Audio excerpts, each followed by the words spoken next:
For almost 20 years, the nation was following the sporadic and insane activities of someone called the Unabomber, who sent or delivered bombs as packages to what appeared to be random victims.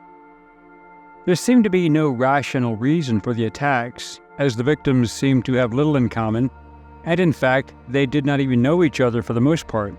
The lack of a common denominator was the reason the Federal Bureau of Investigation launched the most expensive manhunt in its long history.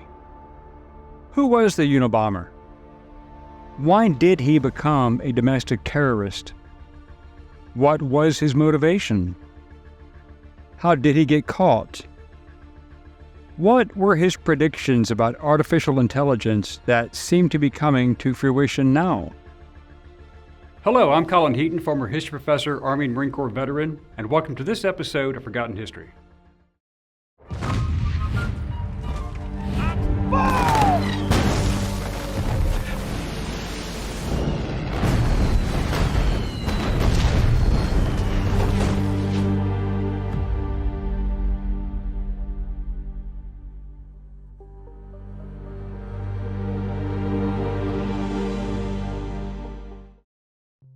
Theodore Ted Kaczynski was born on May 22, 1942 in Chicago, Illinois, to a working-class family of Polish ancestry, and he had a younger brother named David. Those who knew Ted and attended school with him said that he was a loner who excelled academically, especially in math. Ted attended Evergreen Park Community High School and skipped the 11th grade and was accepted at age 16 to Harvard University on a full scholarship. Ted did not make many friends, but he was a dedicated and super-achieving student. However, it was during his time at Harvard that Kaczynski also participated in a controversial study led by the very controversial psychologist Henry Murray, who conducted ethically debatable experiments. Subjects were asked to write an essay on their personal philosophies. Later, while hooked up to electrodes to measure their physiological responses, the study subjects were subjected to hours of insults and personal attacks. The essays were used as a basis for the insults. It is believed that Kaczynski participated in this experiment for more than 200 hours, lasting for 3 years beginning in 1959, and that his mental and emotional well-being suffered as a result. He graduated from Harvard with a bachelor's degree in mathematics in 1962. He would later earn a master's degree in 1964 and a doctorate in 1967 in mathematics from the University of Michigan. Kaczynski then became the youngest assistant professor in the history of the University of California at Berkeley at age 25, when he was hired to teach undergraduate geometry and calculus in the fall of 1967. However, he resigned without providing a reason 2 years later. During this time, he never had a meaningful relationship with anyone, let alone a romantic one. He lived alone and rarely socialized, even with faculty, and was very antisocial and standoffish, even with students. After leaving Berkeley abruptly, Kaczynski had no money, and he returned to Evergreen Park, Illinois, to live with his parents for 2 years before finally moving to a cabin he had built in the woods without any electricity or running water outside Lincoln, Montana, in 1971. Kaczynski wanted to live off the grid totally, isolated, and become self-sufficient by hunting, fishing, and organic farming. He distanced himself from greater society while working odd jobs in the area to earn money, and sometimes he received financial assistance from his family. By his own admission, by 1975, he had become disturbed by the encroachment of real estate and industrial development in the area around his home. Influenced by the writings of French Christian anarchist philosopher Jacques Ellul, Kaczynski began vandalizing construction sites in the Lincoln area in an effort to sabotage development. Kaczynski ironically was rebelling against technology, although later using technology to send his deadly packages. It was during this time that he wrote his famous 35,000-word manifesto entitled Industrial Society and Its Future, where he argued that technology had led human beings away from nature and toward what he called surrogate activities, such as popular entertainment and sports. He called for human beings to return to what he described as wild nature. In his view, this included an end to all scientific research. Industrial Society and Its Future lays very detailed blame on technology in and of itself for eroding individual freedom and autonomy, destroying human-scale communities, and leading to widespread psychological and physical suffering. Kaczynski contends that the Industrial Revolution harmed the human race by developing into a socio-political order that subjugates human needs beneath its own. This system, he wrote, destroys nature and suppresses individual freedom. In short, humans adapt to machines rather than vice versa, resulting in a society hostile to human potential, freedom, and dignity. Kaczynski indicted technological progress for its destruction of small human communities and the rise of inhospitable cities. He contends that this relentless technological progress will not dissipate on its own because individual technological advancements are seen as good despite the sum effects of this progress, and technological growth is beyond rational human control, i.e., autonomous. Kaczynski describes modern technological society as a totalitarian force in which individuals are adjusted to fit the requirements of the system, and those outside the system are seen as pathological or bad. In the last few years, we have seen Kaczynski's prophecies come true to a large degree. Media and social platform oligarchs controlling information, using technology to stifle free speech and those who would challenge the established government status quo. Kaczynski returned to Illinois for a short period to work with his brother and father when he needed money, but after a workplace relationship deteriorated with his female supervisor, he was fired after he insulted her. This one factor, among others, may have been what psychologists and profilers call the trigger that caused Kaczynski to want revenge for perceived wrongs. As outlined in his manifesto, he wanted to use the extreme bombings to attract attention to the erosion of human freedom and dignity at the hands of modern technology. This was when Kaczynski began using mail bombs, usually sent through the U.S. Postal Service, although sometimes they were hand-delivered by himself starting in 1978. He targeted academics, business executives, and others almost without any rationale. The first recipient of a mail bomb was Northwestern University professor of engineering Dr. Buckley Christ. The package dropped off had his return address, and it was found in a parking lot outside his office building and returned to him. But Christ alerted security, noting that he had not sent the package, and on May 25, 1978, the first victim was Terry Marker, a campus police officer. He opened the package and suffered an injury to his left hand when the bomb exploded. Why Kaczynski targeted Christ has never been established, but he was only getting started. I never knew the guy, I never met him, and I have no idea why he involved me, Christ said of Kaczynski in comments to the New York Post. 2 years later, on May 9, 1979, another package was sent to Northwestern. This time, graduate student John Harris was the victim. There was a cigar box on the table outside my office, Harris recalled in a 1996 interview with the Champaign News-Gazette. I picked it up, intending to put some pens and pencils inside. It turned out to be a bomb which did not explode. It had a detonator that went off. It scared the hell out of me at the time, Harris told the Chicago Tribune when Kaczynski entered a plea deal. But I'm generally opposed to the death penalty. I also think that Kaczynski was crazy. Harris said he saw a bright flash without any sound, and he only suffered slight burns. On November 15, 1979, he placed a bomb in the cargo hold of American Airlines Flight 444, a Boeing 727 flying from Chicago to Washington, D.C. The bomb caused a sucking explosion and a loss of pressure, as reported by the Washington Post at the time, and large quantities of smoke filled the passenger cabin. The pilots made an emergency landing at Dulles International Airport, and 12 passengers were treated for smoke inhalation. The bomb had a faulty timing mechanism designed to explode when the airliner was at altitude. On June 10, 1980, United Airlines President Percy Wood received a package at his home in Lake Forest, Illinois. The bomb was rigged inside the book Ice Brothers by Sloan Wilson. He suffered from serious burns and cuts over much of his body once the bomb went off. Wood stated, "I've thought about it a lot, but I still don't know why it happened," he said to the Chicago Tribune in the aftermath. "I've never heard the guy's name. I never saw him before."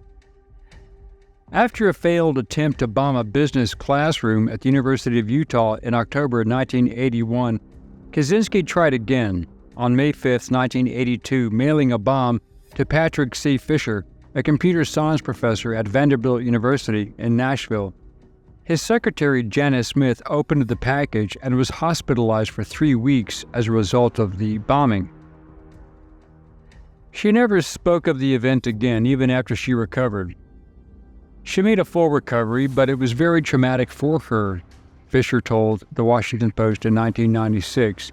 She'd just as soon forget about it. 2 months later, on July 2nd, Diogenes J. Angelakos, a pioneer in the field of microwaves and electromagnetic waves, sustained injuries to his face and right hand after picking up an unmarked item in the faculty common room at the University of California, Berkeley. In a twist of irony, Kaczynski struck the University of Berkeley again on May 15, 1985. Graduate student John Hauser, who dreamt of becoming an astronaut according to the Chicago Tribune, lost 4 fingers and severed a major artery in his right arm. Interestingly, it was Angelakos who responded to the scene first and secured a makeshift tourniquet around his arm before medical personnel arrived. Talk about irony. Kaczynski's plot to bomb the Boeing Company in Auburn, Washington, a month later was thwarted, and another bomb delivered to a Michigan residence left psychology professor James V. McConnell and research assistant Nicholas Swino with temporary hearing loss and minor shrapnel wounds, respectively. Over the years, Kaczynski sent homemade pipe bombs to multiple targets, including executives at both American and United Airlines, and academic administrators, injuring several people, some seriously.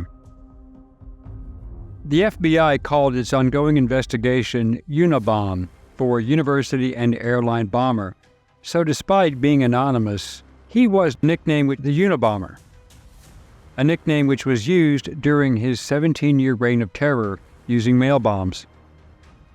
Kaczynski's campaign continued, and in December 1985, he sent a bomb to Sacramento computer store owner Hugh Scruton, which exploded, killing him, and it was his first murder.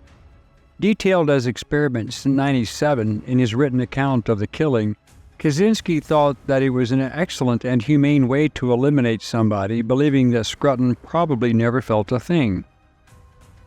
Kaczynski had been sending his previously written manifesto to multiple newspapers and television stations in several parts, all his letters, where he vowed to stop his attacks if it was published in full in a major newspaper. The writings advocated for an ideology that opposes technology and the counter-ideal of nature. Kaczynski argued that technology and an industrialized society effectively destroys human freedom because it needs to regulate human behavior closely in order to function. When the papers refused to accommodate him, and as his bomb-making skills improved, Gary Wright, another computer store owner in Utah's Salt Lake City area, was left with severe nerve damage to his left arm on February 20, 1987. Geneticist and Down syndrome researcher Charles Epstein lost 3 fingers and part of his hearing on June 22, 1993. And computer science professor David Gellerter lost his right hand and sustained major damage to his right eye on June 24th of the same year. Thomas J. Moser, an executive at public relations and communications firm Burson Marsteller, was killed at his New Jersey home on December 10, 1994. In a letter to the New York Times, Kaczynski said he blew up Thomas Moser because Burson Marsteller helped Exxon clean up its public image after the Exxon Valdez incident in 1989. He added that the company's primary objective was manipulating people's attitudes. By then, the FBI was already hot on Kaczynski's trail. They also believed the attacker had connections to the Chicago and San Francisco Bay areas based upon the evidence collected, which Kaczynski, of course, did. The FBI also looked at the ingredients of his bombs, all of which were readily available at any average hardware store, with one exception. To this day, we do not know which ingredients were tied to which specific location or what that one exception was. What is known is that Kaczynski was careful enough not to leave fingerprints on the packaging, which was usually brown paper and packaging tape. We also do not know which method of detonation was used for certain. That information has not been released. There could have been different mechanisms, such as a mercury trigger or a simple tripwire detonator. The FBI lab spent years comparing the remains of the bombs and built up a database, and then there were the postage markings. Kaczynski was careful enough to never send a bomb from a local post office, but most of those sent were metered to within about 50 to 100 miles from where he was staying at any given time.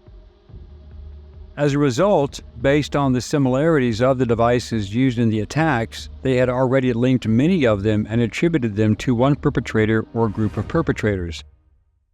Bomb makers are similar to artists and writers in that they eventually develop a style which works for them, and they feel comfortable with the method. This method becomes a signature, and that was how they began tying the bombs to the same person as opposed to, say, a copycat bomber. The papers at first would not publish Kaczynski's articles. In retaliation, on April 24, 1995, Sacramento timber industry lobbyist Gilbert Murray was killed. Ironically, Murray was not even a specific target, as the package was not addressed to anyone in particular. In the summer of 1995, Kaczynski sent more letters demanding that his essay entitled Industrial Society and Its Future be published, or he would kill again. After years of debate, U.S. Attorney General Janet Reno, in one of her very few lucid decisions, and FBI Director Louis Freed finally agreed that the manifesto should be published, although this was a controversial decision. Finally, in agreement with the government, the New York Times and Washington Post published the full manifesto on September 19, 1995. By that time, Kaczynski had committed 14 attacks involving 16 bombs, killing 3 people and injuring another 23. But it seemed that the decision to publish his manifesto was about to pay off. It was hoped that someone would recognize the writing style and the language and contact authorities, and that was exactly what happened. The manifesto's ideas were also familiar to Kaczynski's younger brother, David, who already harbored suspicions that his brother was in fact the Unabomber by the time he read the manifesto after it was published in September 1995. According to David Kaczynski, I knew it was him. I just knew because of the writing style and his beliefs. I had to do something. The brothers had become estranged over the years and had not been in contact, but David went to the FBI with his suspicions and shared with them letters he had received from Ted over the years. Investigators were able to compare the typewritten letters to the pages of the original manifesto, and linguistic analysis later confirmed that the documents were most likely written by the same author. David had asked the FBI to keep his role in the investigation a secret, but as usual, the information was leaked to Dan Rather, who was then the evening anchor at CBS News. Armed with a search warrant authorized by a federal judge in Montana, the FBI raided the cabin on April 3, 1996. When they broke open the door, they found Kaczynski in a quote, disheveled state surrounded by bomb-making tools and parts. He was arrested and taken into custody, and later that month indicted by a federal grand jury on 10 counts of illegally transporting, mailing, and using bombs, and 3 counts of murder. Although his attorneys wanted him to enter an insanity plea, which would have made sense, Ted Kaczynski refused and instead pleaded guilty to all charges. In 1998, he was sentenced to 4 life sentences plus 30 years with no chance of parole, and sent to the Supermax security prison in Florence, Colorado. While in prison, Kaczynski stayed busy. He wrote and published 2 books, Technological Slavery, the collected writings of Theodore J. Kaczynski, a.k.a. the Unabomber, and Anti-Tech Revolution, Why and How. Both books are simple continuations of his ideas that were originally included in his manifesto. In 2021, Ted Kaczynski was transferred to the Federal Prison Medical Center in Butner, North Carolina. On the early morning of June 10, 2023, the 81-year-old Kaczynski was found unresponsive in his cell and pronounced dead, reportedly by suicide. Thus was the end of the Unabomber. Thank you for watching this episode of Forgotten History. If you liked what you saw, please click like, share, and subscribe. And if you would like to assist with the ever-increasing cost of production, please consider becoming a channel member and joining our Patreon page.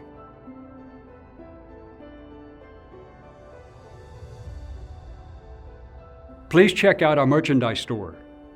And thanks for watching.